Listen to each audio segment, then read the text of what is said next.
عبد الإله عافية. نستمع لما قال. رضا، في كل الأحوال سجلت هدف، ها؟ وهذا الهدف كنهديه لهاد الجماهير الوداديه اللي ضربت معنا الطريق وما كتلقاهاش لا في ابو ظبي، لا في مدغشقر، لا في عصبه الابطال الافريقيه كامله كانت معنا. كنهدي هذا الهدف وما كسبش لنا نحققوا واحد النتيجه ايجابيه. كنشكر اللاعبين على الروح القتاليه ديالهم، وكنقول الجماهير الوداديه ان شاء الله غادي نعوضوا لهم لا في البطوله ولا في عصبه الابطال الافريقيه ان شاء الله. رضا، شاركتي في هذه المباراة أساسي، في المباراة الأخرى كنت بديل.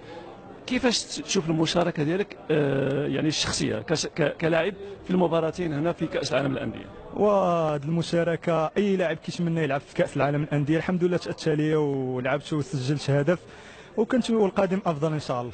وشنو كان ناقص الوداد اليوم؟ شفنا يعني يبدو ان اللاعبين ديال اوراوا كانت عندهم عزيمه اكثر، وتعرف بان ملي فازوا الان بالمركز الخامس عندهم $1,000,000 وانتم عندكم $1,000,000 فقط.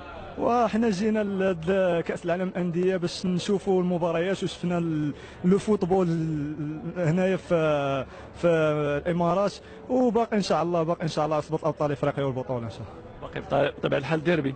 ولازم ديربي ان شاء الله غنحققوا فيه واحد النتيجه ايجابيه ونديوها الجماهير الوداديه ان شاء الله. الله سليمه للمغرب. شكرا رضا، شكرا. طبعا كان قد جئنا لمشاهدة مباريات في كأس العالم. الآن طبعا كنا ننتظر أداء في مباريات الوداد، وليس أن يأتي اللاعبون لمشاهدة كأس العالم. نحن نشاهد كأس العالم من خلال بالطبع، والجمهور يشاهدها معنا من خلال بي سبورت. سنتوقف